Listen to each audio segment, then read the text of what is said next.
స్తోత్రములు ప్రభువా.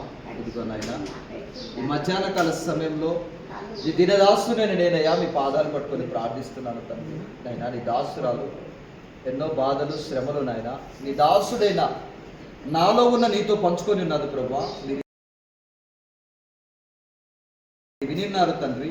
నైనా నీ దాసురాల్ని స్వస్థపరచండి. ఏ తలనొప్పి అయితే నీ దాసురాల్ని బాధ పెడుతుందో, ఏ మోకాల నొప్పి అయితే నీ దాసురాల్ని బాధ పెడుతుందో తండ్రి, ఇప్పుడే తాకి నాయన నీ గాయపడిన హస్తము చేత ప్రభువా ఇదిగో ఈ దాసురాలు ఇప్పుడే తాకి ఉన్నావయ్యా. పరిశుద్ధుడా ఇప్పుడే నాయన ఈ తలలో నుంచి నాయన ఆ తలనొప్పి నాయన ఇప్పుడే విడుదలిచ్చి నాయన ఆ మోకాల నొప్పిలో నుంచి తగ్గించి ప్రభువా ఈ దాసురాలికి నాయన విడుదల స్వస్థత సహాయము చేసి నాయన మహిమ మీరు పొందుకున్నందుకై స్తోత్రములు చెల్లిస్తూ నీ దాసురాల్ని నీ దాసుని కుటుంబాన్ని నాయన దీవించి ఆశీర్వదించమని మీకే స్తుతి మహిమ ఘనతలు చెల్లిస్తూ యేసయ్య పరిశుద్ధ నామమును బట్టి అడిగి వేడుకొనిచున్నాను పరమ తండ్రి.